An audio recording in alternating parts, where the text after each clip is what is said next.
और दुल्हन भाग गई।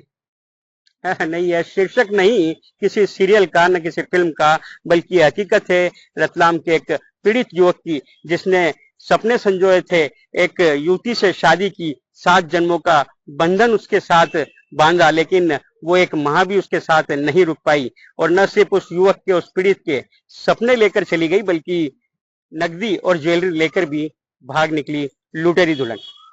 कौन थी ये लुटेरी दुल्हन और कैसे हुआ ये पूरा घटनाक्रम, बताते हैं आप। मैं हूं चंद्रशेखर सोलंकी और आप देख रहे हैं जी न्यूज मध्य प्रदेश छत्तीसगढ़ का यूट्यूब चैनल। रतलाम जिले का एक गांव सरवन, यहाँ के युवक प्रीतेश रेगा के साथ जो घटनाक्रम हुआ है वह पहला नहीं है। लेकिन किस तरीके से प्रीतेश रेगा अपनी शादी के लिए चिंतित थे और उन्होंने जब कुछ युवकों से संपर्क किया, जिसमें नंदलाल और विकास नाम के युवक हैं, जो अपने आप को मैरिज ब्यूरो का संचालक बताते हुए प्रीतेश रेगा को कुछ युवतियों से मिलवाने की बात कहने लगे। पश्चिम बंगाल तक वो प्रीतेश रेगा को लेकर के गए, वहां युवतियों से मिलवाया शादी के लिए, संबंध के लिए। प्रीतेश रेगा ने एक युवती सुमन को पसंद किया। अब यहाँ पर चर्चा शुरू हुई रुपयों के लेन देन की। तो 3 लाख से ज्यादा की राशि जो है वो मांगी गई इन शादी कराने वाले मैरिज ब्यूरो संचालकों ने। इसके बाद युवती को प्रीतेश रेगा के साथ रतलाम लाया गया। सरवन में उसकी पूरी विधि विधान से, किस तरीके से जो शादी होती है उस तरीके से शादी भी करवा दी गई। इसके बाद अब शुरू हुआ पैसे लेन देन का सिलसिला।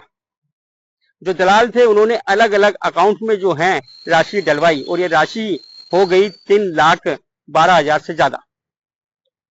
उसके बाद जो दुल्हन थी वो प्रीतेश रेगा के साथ उसके घर रहने लगी। प्रीतेश रेगा उसके साथ कई जगह धार्मिक स्थलों पर घूमकर भी आया। उसे जरा भी अंदेशा नहीं था कि 1 माह बाद क्या होने वाला है। लेकिन एक रात जब शादी को 1 माह बीत गया तो उस रात को उस युवती ने सोते हुए पति को छोड़कर उसके घर से 30,000 नगद और ज्वेलरी ली और रफू चक्कर हो गई। प्रीतेश रेगा ने सरवन थाने पर गुहार लगाई, लेकिन यहाँ पर सिर्फ दुल्हन की गुमशुदगी ही दर्ज हो पाई। लगातार इस मांग को लेकर कि ये जो लुटेरी दुल्हन की एफआईआर है वो लिखी जाए, इसको लेकर के एसपी ऑफिस पहुंचे और अब जाकर के 1 साल बाद ये एफआईआर दर्ज हुई है कि किस तरीके से जो लुटेरी दुल्हन है और जो दलाल है जिन्होंने इस पूरी जालसाजी को अंजाम दिया है, उनके खिलाफ प्रकरण दर्ज हुए हैं।